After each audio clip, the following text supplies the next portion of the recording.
¿Qué tal? Buenas noches. Como dice mi querido amigo Gustavo Silvestre, la verdad, la realidad la vas a ver en este programa. ¿Qué hay detrás de cada título?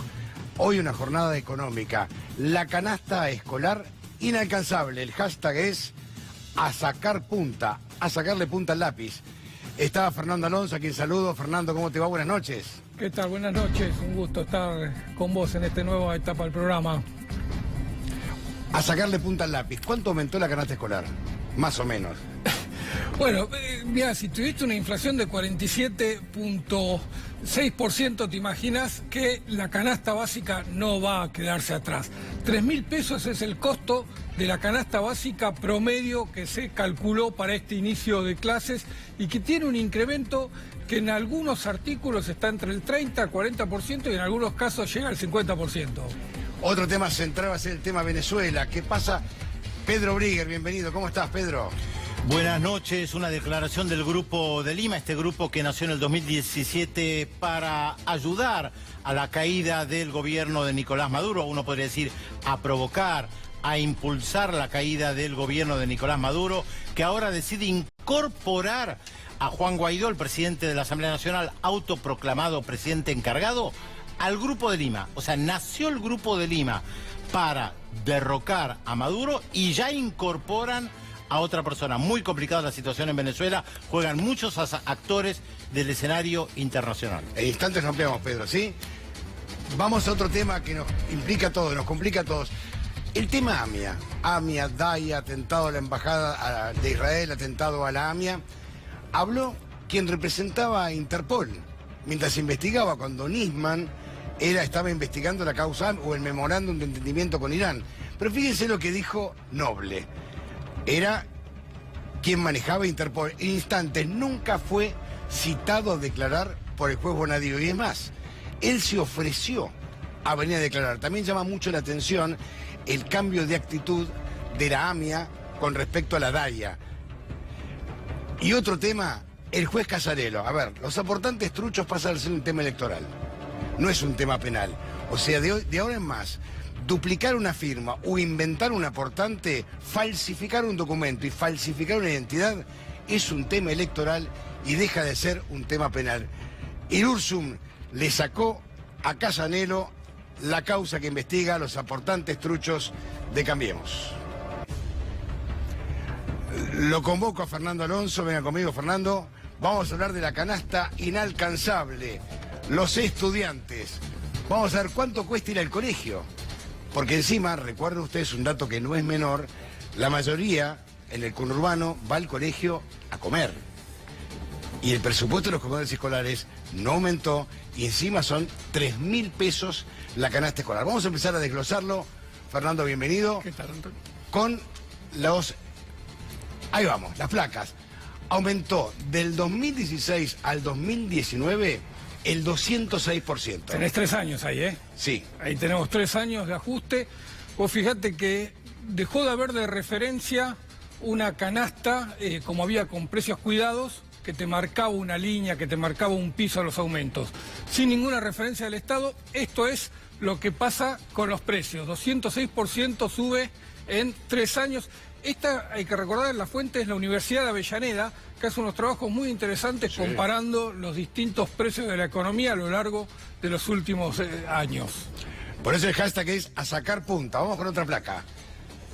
Variación 2018-2019. Lápices negros, 68,6%. Pegamento, 58,2%. Y mirá la cartuchera, 48,9%. Son los precios, te digo... Respecto del conjunto de la economía, vos ves que los precios son un poquito superiores en algunos casos a la inflación, pero está todo más o menos ahí, ¿eh? Algunos un poquito abajo, otros un poquito arriba.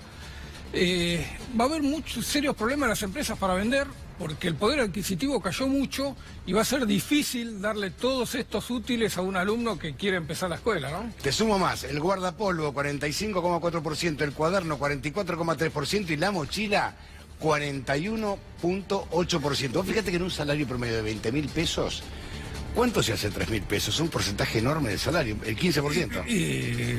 7 por 3,21, el 30%. Me agarraste. No. Sería un 15% del sueldo. 15% del sueldo. Es un disparate. Y estás hablando de un salario promedio de la economía. El último dato del salario promedio es 25.000 pesos. Así que sobre 25.000 pesos, más del 10%. Pesos, más del 10% es el costo de mandar. Iniciar las clases, si tenés un chico, normalmente en edad escolar siempre tenés 2 y hasta 3 chicos, así que son 3.000 por cabeza que tenés que arrancar. Hablamos de 9.000 pesos, un salario promedio de 25.000 pesos. Un disparate. Es casi más del 30% del sueldo. Por eso hay tantos problemas con la matrícula de los chicos. En la ciudad de Buenos Aires probablemente todavía no se ve, pero en el Gran Buenos Aires cae mucho la matrícula porque los padres no están en condiciones de darle los útiles que necesitan los chicos para ir a la escuela. Hay muchos barrios donde se han armado los grupos de docentes con grupos de padres para cubrir las necesidades de los chicos. El que tiene puede ceder parte de los útiles para que otro chico pueda ir a la escuela. Vamos a otro tema, la caída del consumo, el cierre de comercios. La tormenta no pasa más.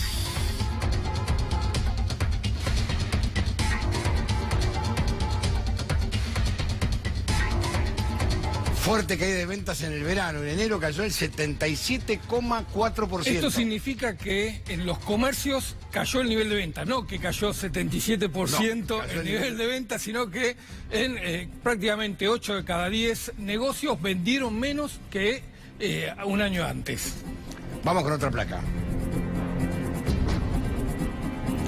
Billutería cayó un 14,9%, calzado y marroquinería. Este es un sector que está muy complicado, el del calzado, ¿no? Esto sí es la caída de ventas. Esto es la caída de ventas. Y es muy interesante lo que pasa. Pues fíjate, billutería, calzado y marroquinerías e indumentaria es otro rubro que queda por ahí abajo, pero es como que todo lo que tiene que ver con el cuidado de las personas es lo que primero uno abandona, porque tiene que ceder en algún lado. Exactamente, tiene que bajar los ingresos. Muebles 14,3%, bazares y regalos 13,8%. Esto fue muy interesante en la costa, Antonio. Vos sabés que estuve hace unos días y hablabas con los negocios, hablabas con industriales, con empresarios, con dueños de comercio y te decían que en el rubro de regalos era donde más lo sufrían. Prácticamente la gente que se fue de vacaciones no llevó regalos, no trajo regalos, claro, para los amigos, para la familia. Así dice que fue el rubro que más sufrió, por lo menos en toda la costa atlántica. Otro tema económico también, hablamos del desempleo. Estos son los números de la realidad. El desempleo en la Argentina, los puestos genuinos de trabajo, los que van cayendo. Brutal caída del empleo registrado. 117.700 puestos de trabajo según el Ministerio de Producción y Trabajo. Esto está tomado de los datos oficiales de aportante al sistema, por lo tanto no hay dudas. Esto es así, no es que se fuente estima, oficial aparte. Fuente oficial y sacado de los aportes al sistema previsional, por lo tanto no hay duda de cuál es el número fino de la caída, de la destrucción de puestos de trabajo. Esto es lo que se dio a lo largo del año pasado, ¿no? Digo, esto es todo un año. Que igual es una cifra enorme. Es enorme, es enorme. Sí, y además, vos ves dónde se pierde más trabajo, es en la industria y en el comercio. Son los sectores donde tienen los salarios formales más altos y los beneficios sociales asociados al empleo formal más importantes. Es decir, destruís todo lo que es empleo de calidad y lo reemplazás por empleo de baja calidad, como pueden ser los monotributistas, que es la nueva tendencia. Y acá ahí tenemos... teníamos, precisamente. 61.800 en industria, lo que comentabas vos recién, que es una caída enorme del trabajo, 30.800 en comercio y 18.800 en construcción. En construcción se da una cifra rara porque el parate de la construcción empezó a mitad de año. O sea, a mitad de año empezó la caída del nivel de construcción, primero en la obra pública y hacia fin de año en la obra privada, por eso todavía no se sintió tanto, pero va a ser más fuerte todavía. Vamos a otra placa más.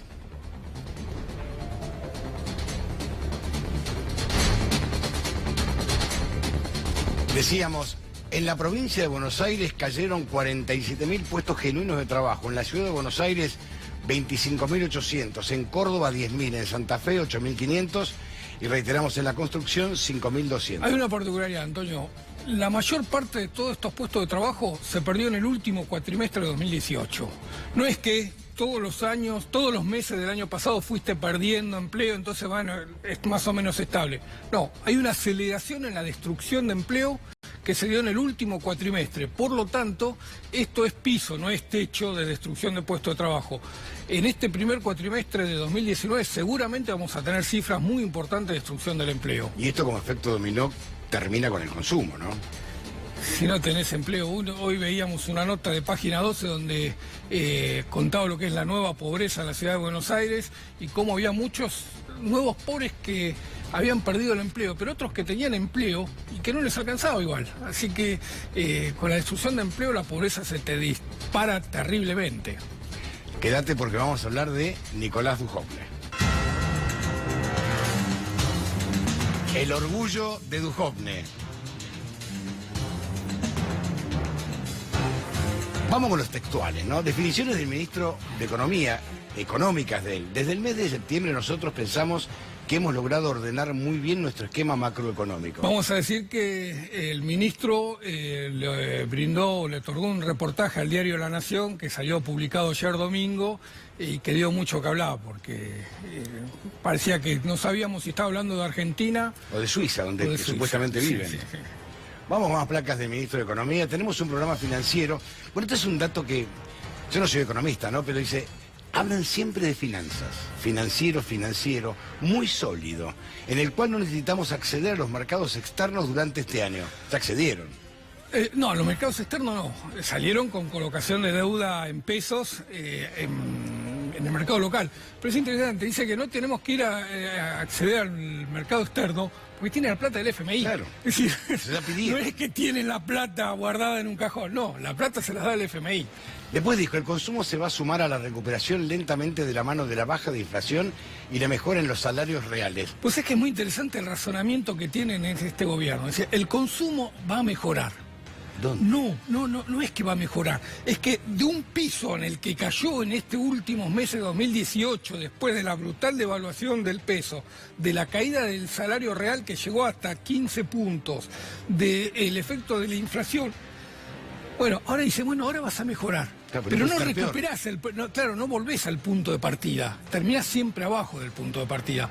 Vas a subir respecto a diciembre, pero vas a estar muy por debajo de enero de 2018. Bueno, lo bueno que reconoce él es que peor no se puede estar. Bueno. Podemos levantar un poquito. Sí. Bueno, sí se puede estar peor. Siempre hay momentos para estar peor. Siempre se puede estar peor y con este modelo siempre es probable. Vamos a otra placa. Esta declaración del ministro Dujovne ayer al diario La Nación.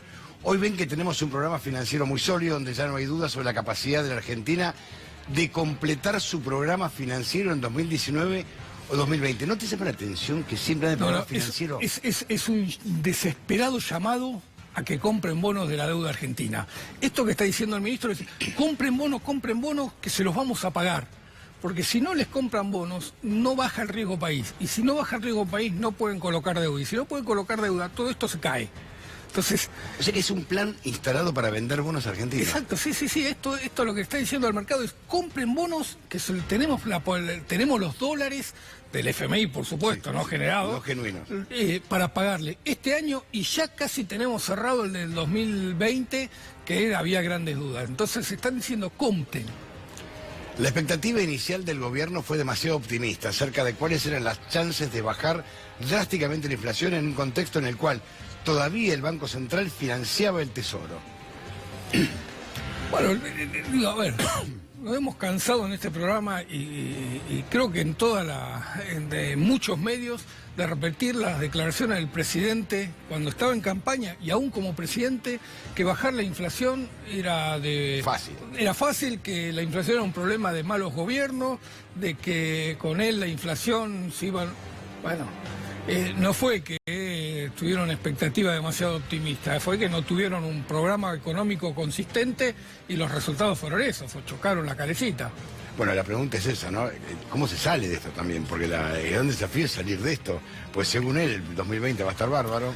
O sea, es que la bomba de las LEVAC que estalló el año pasado y las del ELIC que se está generando ahora, es toda esa masa de pesos que está de más en el modelo económico, en la economía. Y si no controlan esa masa de pesos, no van a controlar la inflación.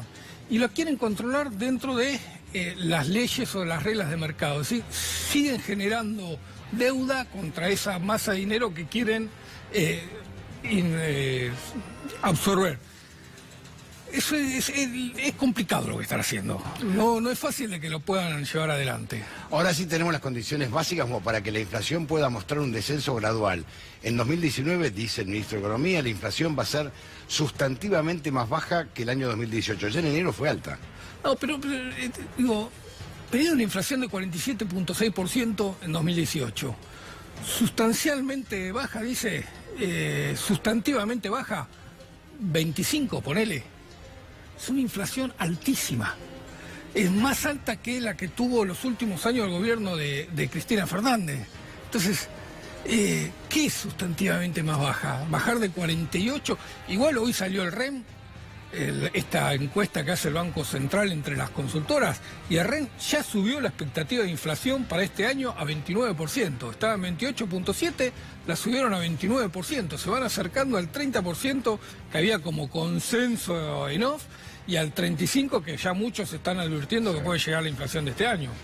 También dijo el ministro de Economía, nosotros tenemos que hacer una corrección fiscal cercana a los 2,5 puntos del PBI este año. Es un desafío muy exigente.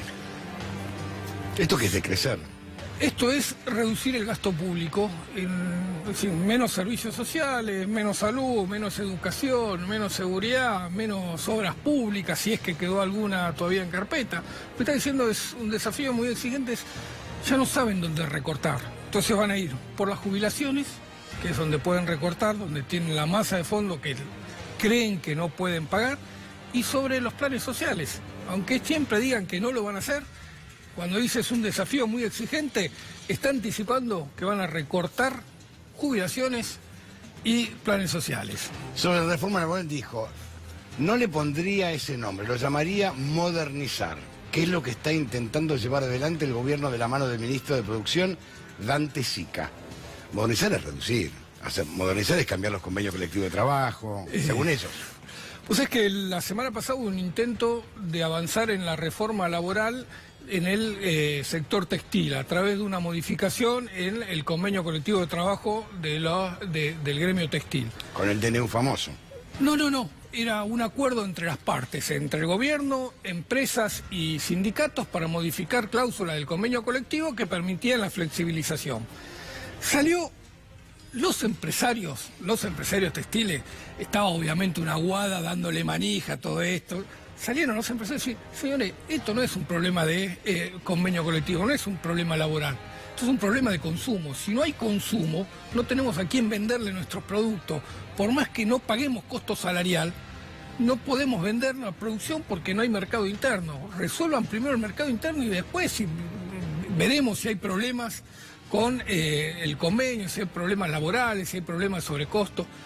Pero el mismo sector empresario le dijo al gobierno, no necesitamos reforma laboral, necesitamos que activen el consumo interno, necesitamos que activen la economía, porque sin el mercado interno nada funciona.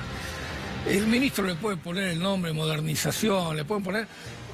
Siguen el libreto del FMI y no tiene ninguna relación con la realidad. Es simplemente un libreto que está basado en precarizar las condiciones de trabajo en función de las grandes empresas que a quienes sí le puede beneficiar esta baja del costo laboral.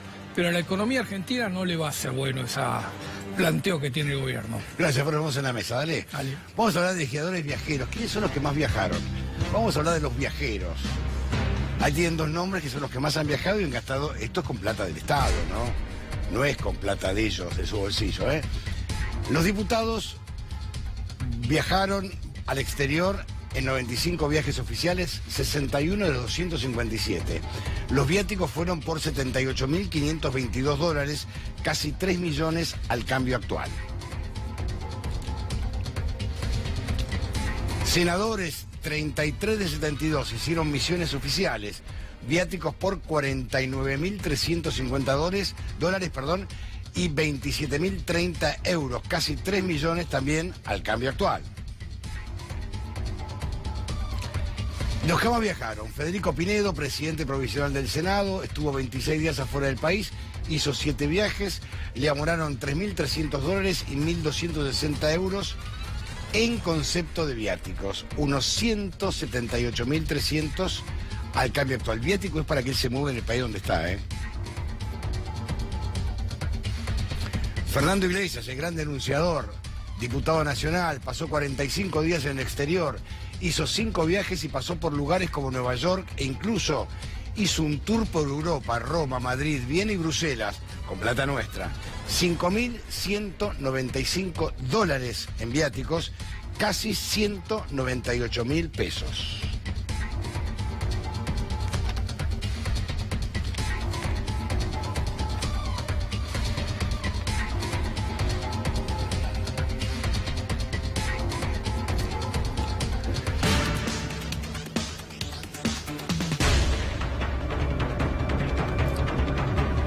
AMIA, una causa a la deriva. Habrán visto ustedes que el viernes hablábamos de la polémica AMIA-Daya, que la Daya le pedía a la AMIA que se retracte. Estaba el diputado Waldo Wolf, que había sido vicepresidente de la Daya, pidiendo que se retracte la AMIA, porque decía que no había que responsabilizar a Cristina Fernández de Kirchner y decía que la Daya estaba entorpeciendo la causa.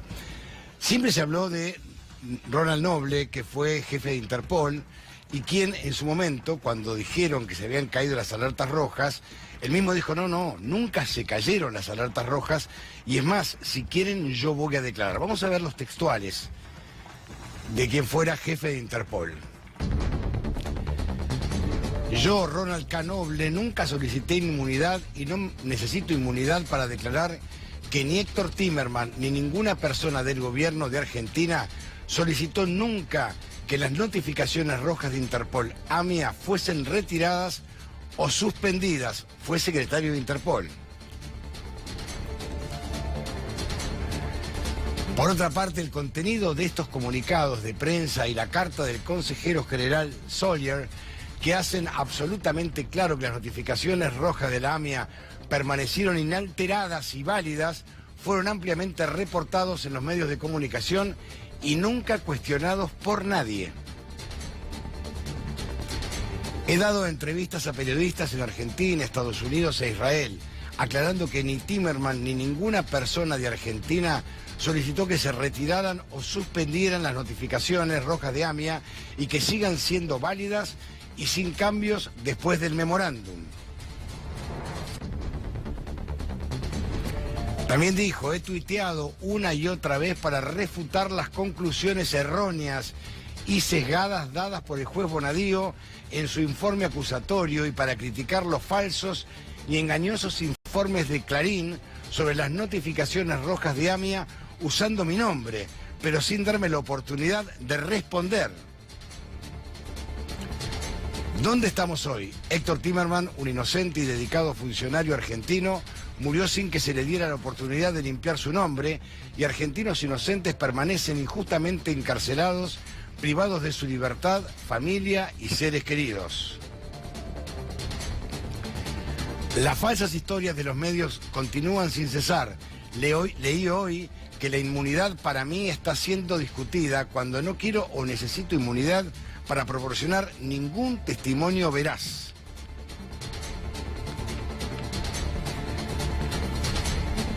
Target groups. Está el doctor Roberto Boico, que es abogado constitucionalista. Doctor Boico, bienvenido. ¿Cómo está? Buenas noches. ¿Qué tal? Buenas noches, ¿cómo está? ¿Cuál sería el delito si no se cayeron las alertas rojas, por ejemplo? Ninguno. En realidad nunca hubo ningún delito acá.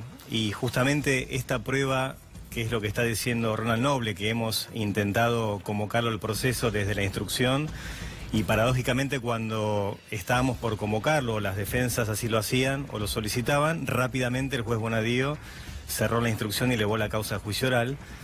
Es la prueba más importante porque la causa únicamente tiene como soporte de imputación la existencia de un memorándum cuyo objetivo hubiese sido o pretendió ser el levantamiento de las alertas rojas y con ello dar inmunidad,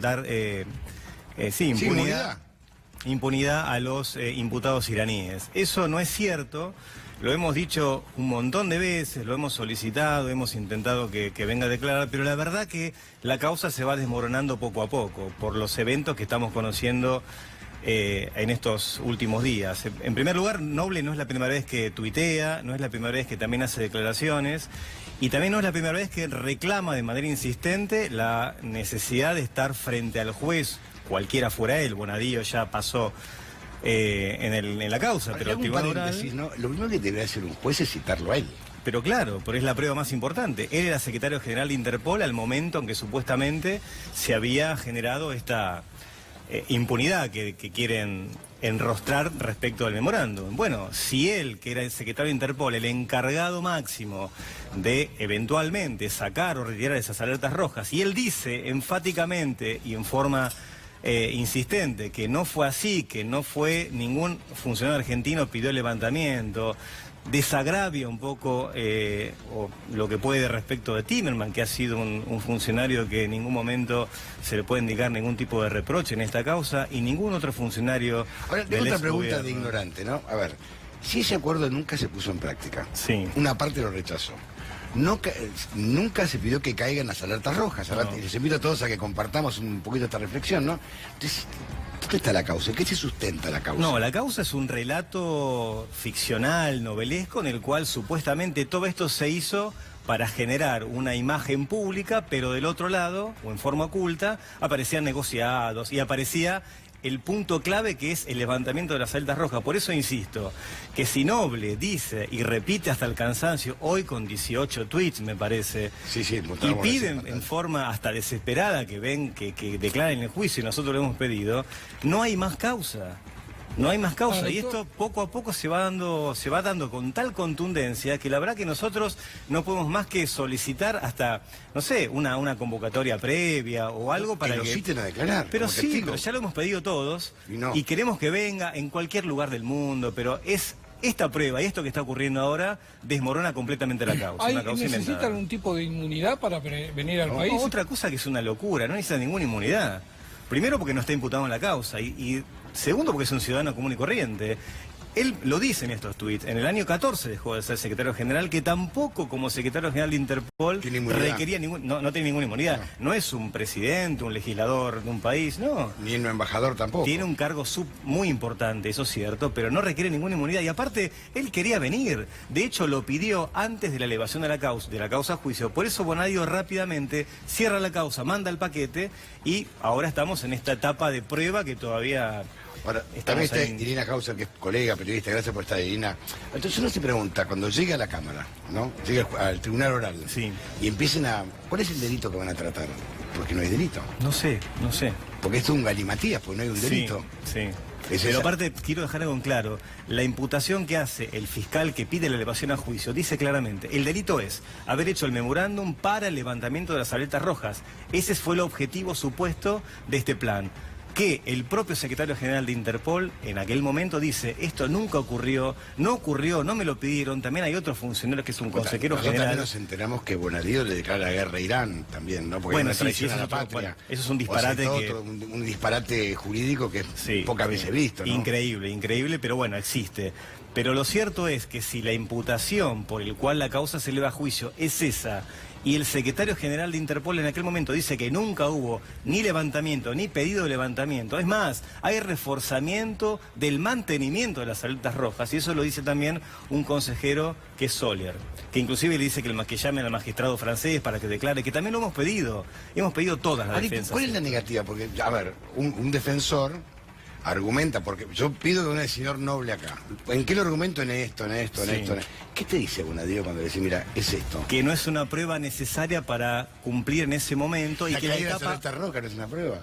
Es la prueba de descargo más importante. Es como decirle, si yo quiero saber si alguien se robó un celular, tengo que encontrar el celular, ¿no? En poder de, supuestamente... Es fundamental. Bueno, acá la clave de toda esta historia es este hombre que enfáticamente quiere declarar y no se lo deja.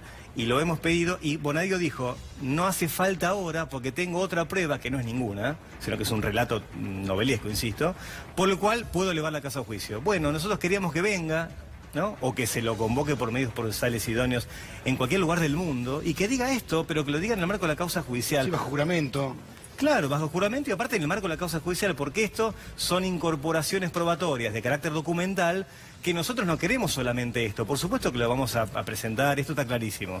Queremos que venga alguien que lo diga delante de todo el mundo y que realmente se devele esta trama podrida, digamos, de un juicio que no existe o de una causa penal que no existe en sí misma. Ahora, da la sensación que sabemos que no existe causa, sabemos que no existe delito. No existe delito, claro. Sabemos que no existe delito y que la causa se cae. Sí. El daño político que genera toda esta investigación, el daño político que genera la elevación a juicio y que todo esto se ventile en un tribunal oral, eso se paga igual. Eso es irremontable, el daño ya está hecho y no hay forma de volverlo atrás. Inclusive esta estigmatización que tienen todos los imputados, uno de los cuales ya ha fallecido, otro que está detenido y muchos que han sufrido detenciones por algunos meses totalmente arbitrarias, eso no se... Es lo que dice la Carta de la AMIA. Exactamente. Es lo que dice la Carta de la AMIA, justamente esto, que hay demasiados intereses políticos, queremos corrernos de los intereses políticos y... Que la ratifica, pese a que recupera la carta hoy, ratifica los conceptos, dice que no quieren ser no quieren estar en el juego político de la causa. Esa es otra de las contradicciones que tiene toda esta causa. Insisto, hay ciertos elementos que poco a poco van demostrando que esto es toda una farsa, una mentira. La posición de la AMIA en un principio de alguna manera da cuenta de todo esto, más allá que después se retracte o no, que eso es una cuestión política que será seguramente dentro de la comunidad judía, no sé cómo es la trama, pero lo cierto es que esa carta que el 15 de enero enviaron, o el 15 de enero fue la reunión de consejo directivo de la AMIA y el 22 de enero se la remiten a la DAIA. Eso ya está, ya ocurrió y es un dato importante, más allá que ahora se haya retractado. Eso ocurrió y eso es como decirle, mire, dijo un testigo algo que el jurado no tiene que escuchar, pero el jurado ya lo escuchó. Y ya escuchamos todos que evidentemente algo está pasando ahí. Pero para mí, doctor, lo más grave es que no hay delito. O sea, lo más grave es si no caen las alertas rojas, que es el único delito.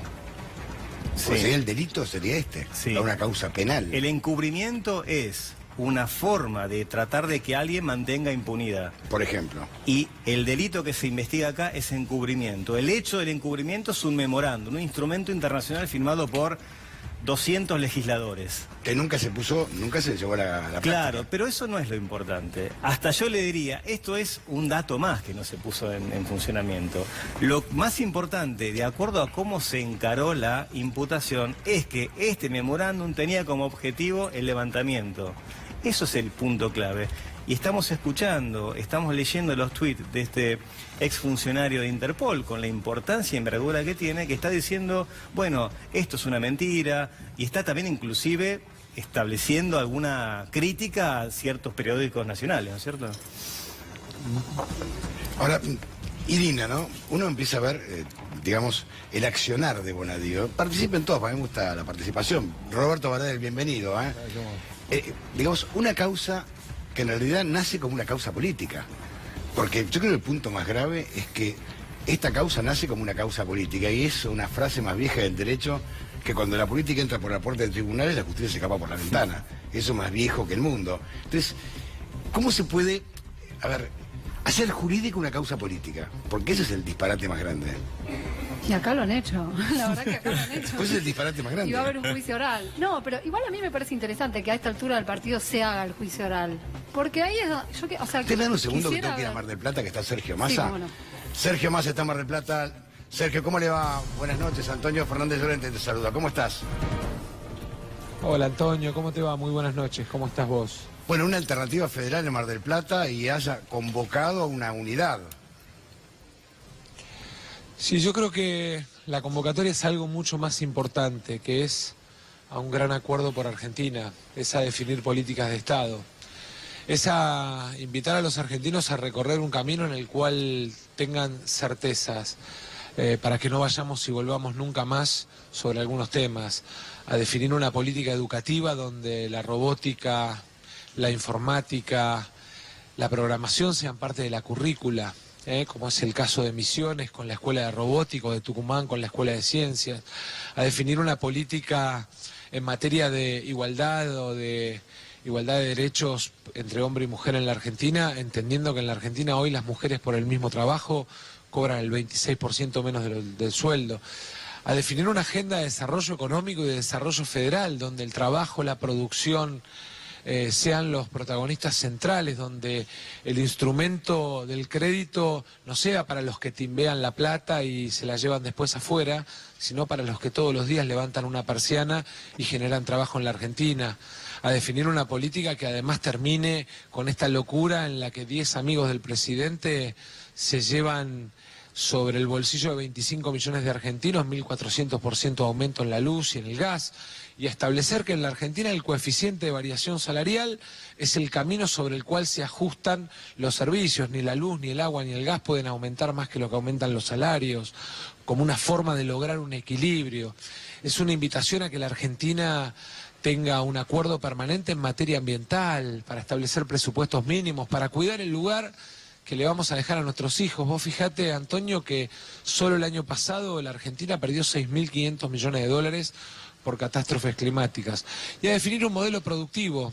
Argentina tiene que apostar a importar el valor agregado del trabajo argentino. Yo hoy ponía un ejemplo muy claro. Si vos exportás una tonelada de trigo, exportás $200 y un empleo. Si vos exportás una tonelada de harina, exportás $400 y 2 empleos.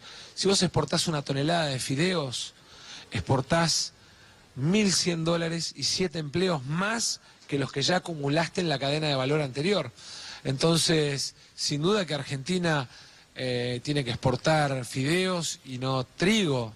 Tenemos que apostar a vender el trabajo argentino, tiene que exportar baterías y no el litio en estado puro, porque en definitiva es parte de nuestra riqueza, pero le tenemos que agregar el valor y el talento argentino.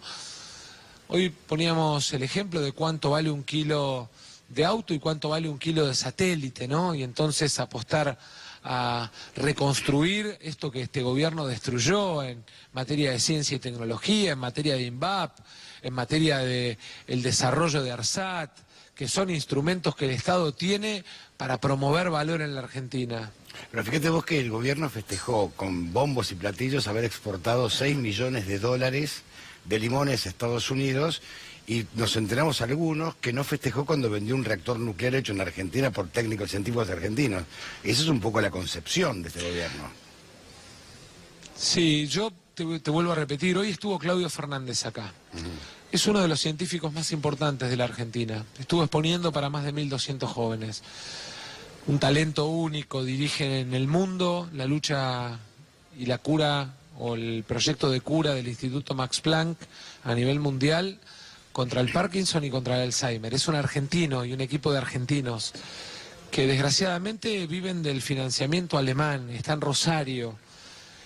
Y nos decía, el conocimiento, la ciencia, es el fabricante de las noticias de mañana. Tenemos que invertir, pero además generar una política de Estado. Por eso tenemos que ir a un esquema de política de Estado donde el 5% del PBI sea el objetivo en materia de inversión en ciencia, tecnología e innovación del sector público y el sector privado. Y es la mejor forma de lograr que Argentina sea un país rico. Ahora, Sergio, te vas a enfrentar a lo que se enfrenta todo dirigente político, que es al egoísmo político. Porque se puede convocar a hacer un gran acuerdo al estilo de la Moncloa, pero también necesitas la voluntad de todas las partes, ¿no? Sí, es cierto, pero el 11 de diciembre vamos a tener un nuevo gobierno en la Argentina. Este gobierno termina en 10 meses. Y ese gobierno que pretendemos construir y que pretendemos liderar tiene que tener el 11 de diciembre la humildad, en el día que mayor poder tiene un presidente, de llamar a todos, empresarios, trabajadores, diferentes fuerzas políticas, credos, porque tenemos que también definir un esquema de valores para la Argentina, sentarnos a una mesa y además empezar a poner algunos límites y empezar a plantearnos algunas cuestiones que parecieran vacas sagradas. En la Argentina los jueces hoy tienen estabilidad permanente. Tenemos que animarnos a plantear que cada 5 años tienen que rendir examen de acuerdo a cómo funcionó su juzgado.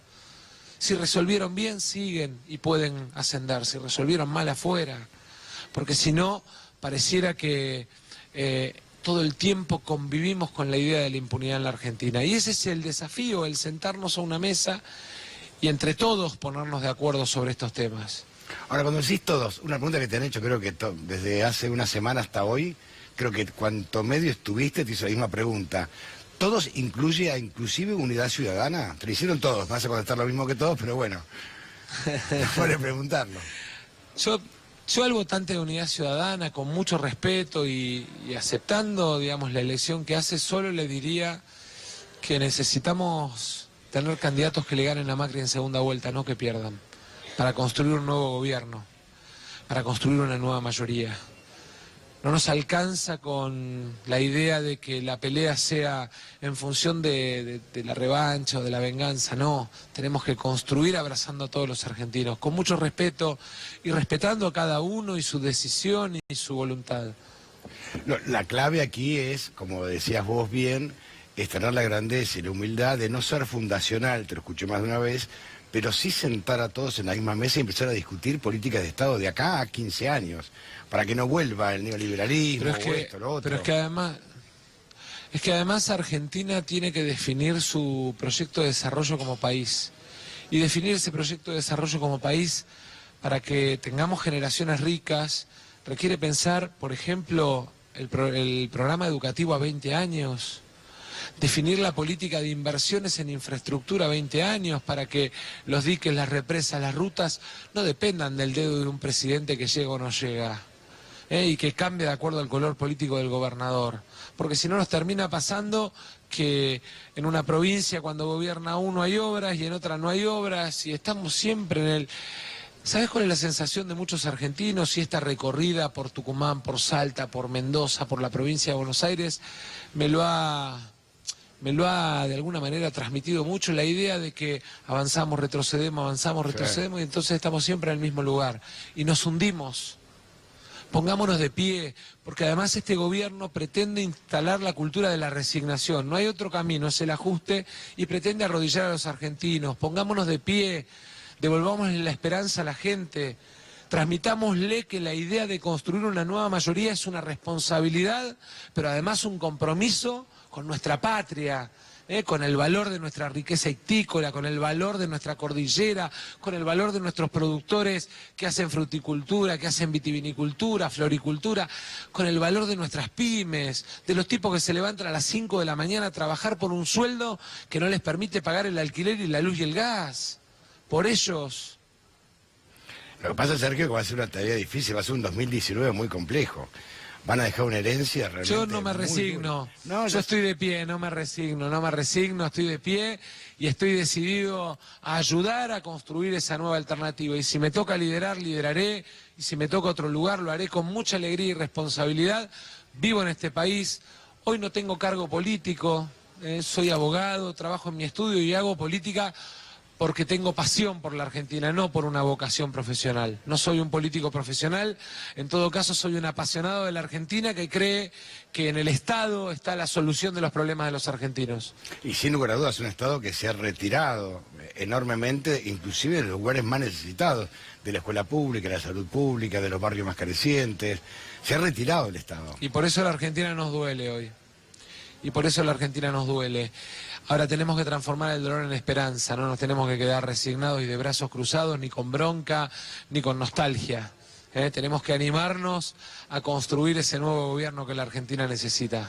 Lo que pasa es que la Argentina tiene que volver a lo que es la Argentina, el Estado argentino, a recuperar su rol de Estado. Vos fíjate que en un país donde bajaste de rango Ministerio de Trabajo a Secretaría de Trabajo, Ministerio de Salud a Secretaría de Salud, donde no entregan vacunas a los más necesitados, desmantelaste el Posadas y cantidad de hospitales públicos, hay que volver a un Estado que beneficie al bien común del Estado, ¿no? Es que en definitiva ese es el rol del Estado, el buscar el equilibrio en las relaciones sociales, el ponerle límite a los poderosos, ser sensible con los más débiles. Por eso el Estado es el que tiene la responsabilidad de la salud pública, tiene la responsabilidad de las jubilaciones. Ahora, para administrar, para gestionar el Estado, no hay que tener una mirada empresaria, no. Hay que tener una mirada sensible. Este es un gobierno insensible. El resultado de un Estado se mide por el resultado social, no por una planilla de Excel como hacía Aranguren. Bueno, la gran discusión que siempre tuvimos nosotros es plantear que el Estado está lejos de ser una empresa, porque tiene mucho debe el Estado. Salud pública, educación pública, pobreza.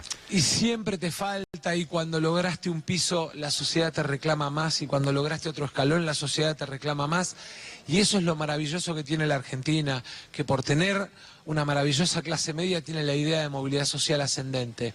La idea de que el hijo de un laburante, el hijo de un inmigrante italiano como yo, que no tenía terminado su colegio, puede soñar con ser presidente. Sergio, te mando un fuerte abrazo, gracias. Un abrazo grande. Gracias, Vamos a entrar en otro tema también. Voy a aprovechar a todos los que están aquí. Bienvenido, Roberto, gracias por estar, Hablamos de la gran estafa, los aportantes truchos de Cambiemos. A ver, le pregunto a la periodista, al abogado, a Roberto también, ¿cómo puede ser que una causa que tiene un tema penal que sería falsificación de identidad, de documento, pasa a la justicia electoral? ¿No es un delito federal?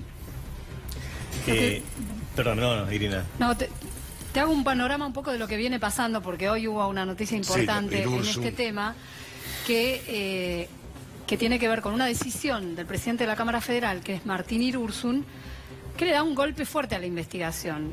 Esta investigación originalmente tuvo dos ramas.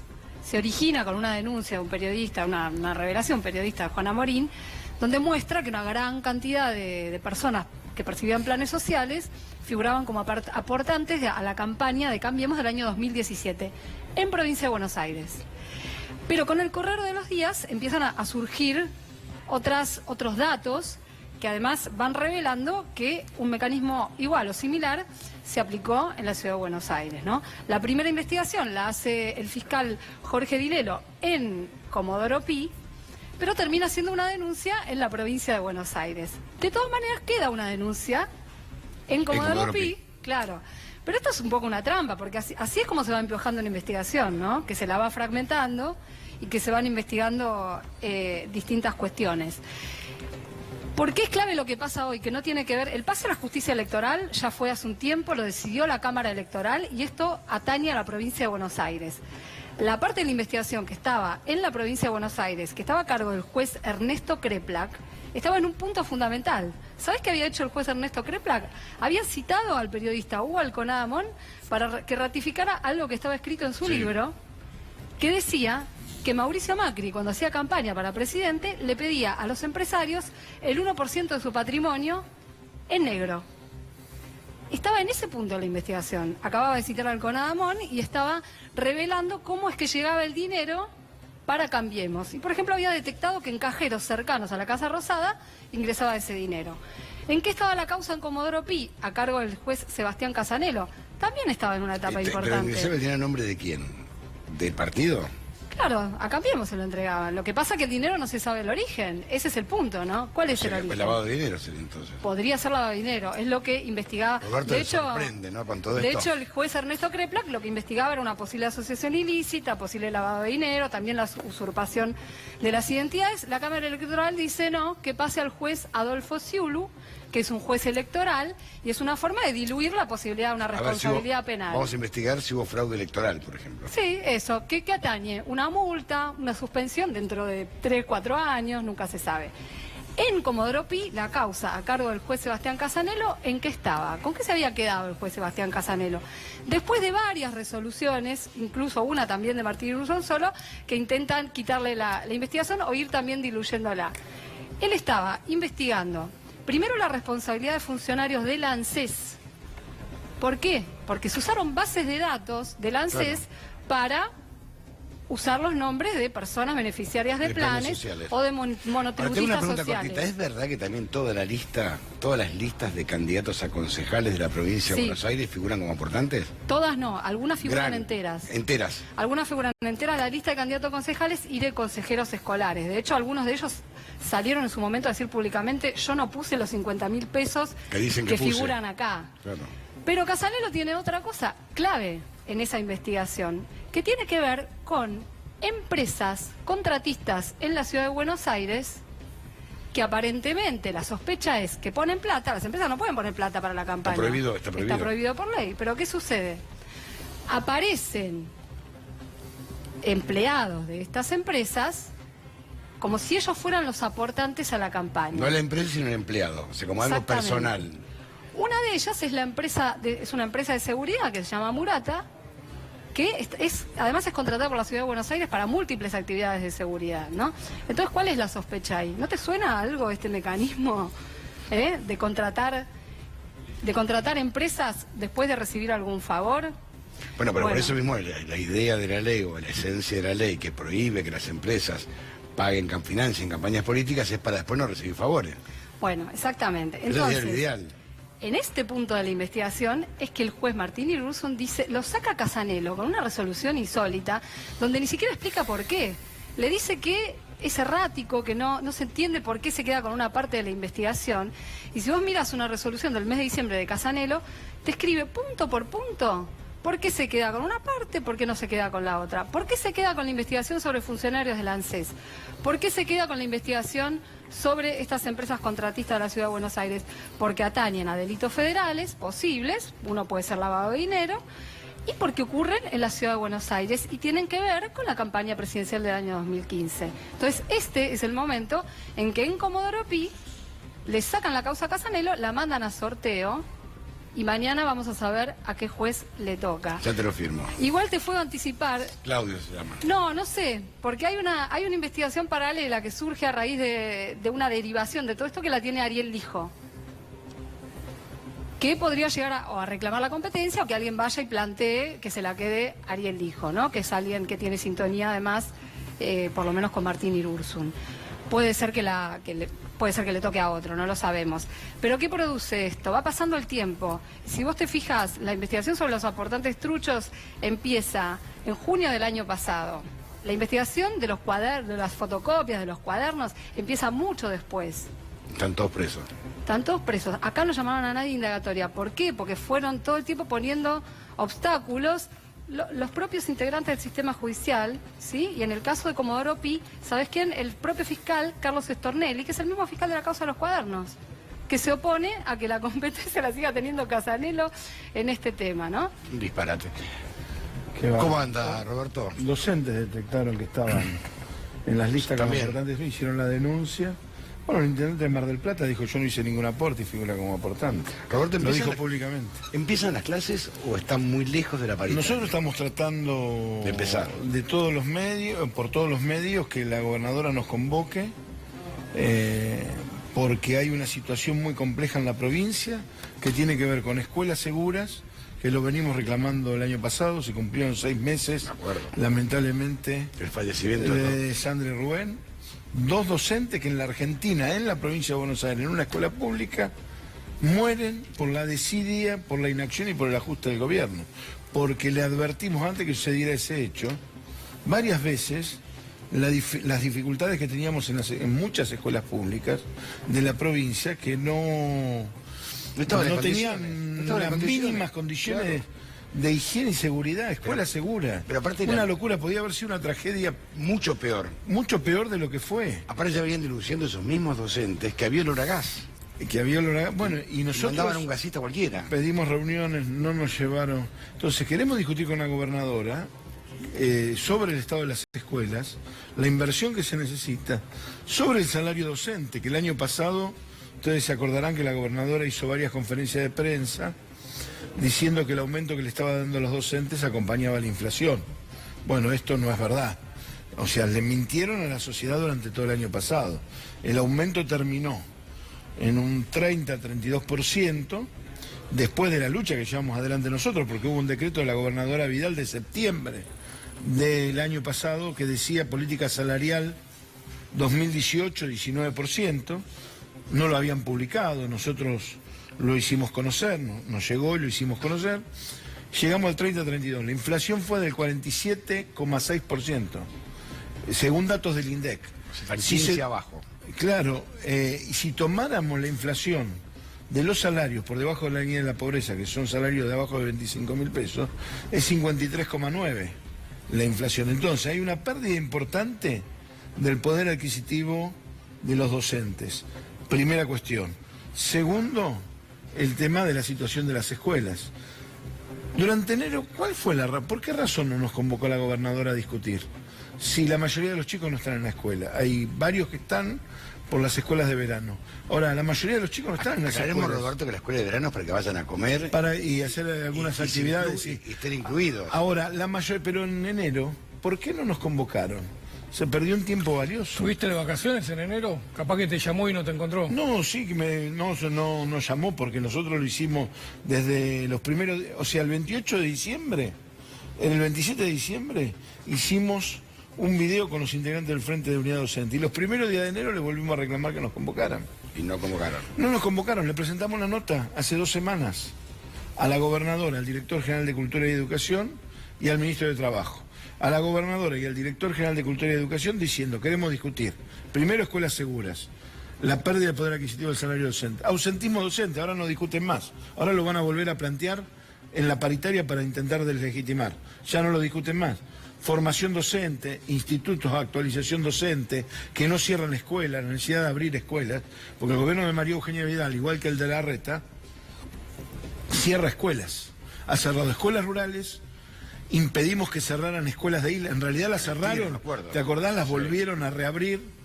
Intentaron a fin de año cerrar carreras de los institutos de formación docente, con lo de y se lo impedimos, hubo una movilización muy importante de estudiantes, de profesorados y docentes, lo mismo que de chicos de escuelas técnicas, se lo impedimos, y en esto la verdad que hago un apartado honesto, la lucha que llevaron los docentes de la Ciudad Autónoma de Buenos Aires, la UTE, Eduardo López, que consiguieron que derogaran esa resolución, que era una barbaridad, cerraban escuelas. Bueno, es un gobierno que no solamente no abre escuelas, sino que cierra escuelas. Entonces queríamos discutir todo esto con la gobernadora, pero además al ministro de Trabajo le dijimos que nos convoca a paritarios, porque la ley de paritarias dice que a pedido de una de las partes debería convocar. 2 semanas, ninguna respuesta. Nada. Fuimos la semana pasada, no nos dieron respuesta. Le enviamos una carta de documento con plazo perentorio hasta mañana. Si mañana no nos convocan, vamos a la justicia, porque no se puede entender cómo no nos convocan a discutir todo este tipo de cuestiones. A cambio de eso han inventado, es la primera vez que lo veo de un gobierno, mesas educativas distritales de Cambiemos. No mesas educativas para convocar a los docentes, a los papás, a las cooperadoras, a los consejos escolares, para discutir qué educación tenemos, qué educación queremos. Han convocado mesas educativas de Cambiemos con el solo fin de confrontar con los docentes en un hipotético conflicto el 6 de marzo. La verdad es que no se puede creer, porque todos los gobiernos, hay que decir esto, cuando están en el Estado, con la acción de gobierno, hacen política electoral si se quiere, política institucional, política electoral. Pero este gobierno ha querido o quiere convertir a las escuelas en comité. Directamente, nosotros tenemos un video en Lanús que convocaban a esta mesa educativa cuando se acercaron papás y docentes, dijeron no, ¿son de Cambiemos? No. Si no son de Cambiemos no pueden entrar. Entonces, una buena acción de gobierno sería que el director general de Cultura y Educación y la gobernadora nos convocara a todos, a los papás, a los docentes, a los consejeros escolares, a las entidades intermedias, para discutir qué educación tenemos y qué educación queremos. No lo están haciendo. Y entonces lo que nosotros le reclamamos encarecidamente a la gobernadora, que convoque a los docentes, que deje de querer confrontar y que no le mientan más a la sociedad. Lo único que reclamamos son escuelas seguras, salarios dignos. Queremos una educación pública de calidad y que se nos escuche y que se nos respete. Simplemente tan simple como eso. Gracias, Roberto. No, gracias a vos. Pedro Briguer, tocamos de el tema Maduro. Sí, por supuesto, porque la situación en Venezuela se ha tornado en una crisis política internacional de quienes respaldan al gobierno de Nicolás Maduro, al gobierno constitucionalmente electo el año pasado, o quienes respaldan a quien se llama presidente encargado autoproclamado de Venezuela. Encargado? Bueno, es en principio una condición jurídica que adopta la Asamblea Nacional de Venezuela, que está en manos de la oposición, al nombrar al presidente de la Asamblea Nacional como presidente encargado, que en principio debería en 30 días convocar elecciones. No nos vamos a meter en las cuestiones jurídicas de la Constitución venezolana, porque ni los propios venezolanos y venezolanas se ponen de acuerdo sobre este punto. Acá hay que ver una cuestión política. O sea, ¿por qué todo el mundo habla de Venezuela? ¿Por qué interviene Estados Unidos? ¿Por qué Canadá organiza una conferencia? ¿Por qué los países del Caribe se involucran? Europa, la Unión Europea, China, Rusia, esto va mucho más allá de Venezuela. ¿Por qué? Uno podría incluso decir, ¿hay una dictadura en Venezuela? Hay dictaduras en otros lugares y no hay una campaña internacional para derrocar al gobierno. ¿Hay crisis humanitaria? Uno podría decir, en Haití es muchísimo peor porque es el país más pobre de América, que además hace 9 años sufrió un terremoto y no la reconstruyeron. Y uno podría seguir así dando muchos ejemplos. Ahora, la pregunta es, ¿A qué se va a llegar tomando en cuenta que ahora Estados Unidos quiere introducir lo que ellos llaman ayuda humanitaria en Venezuela? ¿A quién se le van a dar? Uno podría pensar, si la ayuda humanitaria es honesta, se la tienen que dar a través de Naciones Unidas al gobierno, pero no están de acuerdo. Lo van a hacer, lo quieren tratar de hacer a través de Juan Guaidó, el presidente de la Asamblea Nacional. ¿Por dónde? Están planteando 3 puntos. Cúcuta, en la frontera desde Colombia a Venezuela, y otro por Brasil. Pregunta concreta, ¿quién va a recibir la ayuda humanitaria?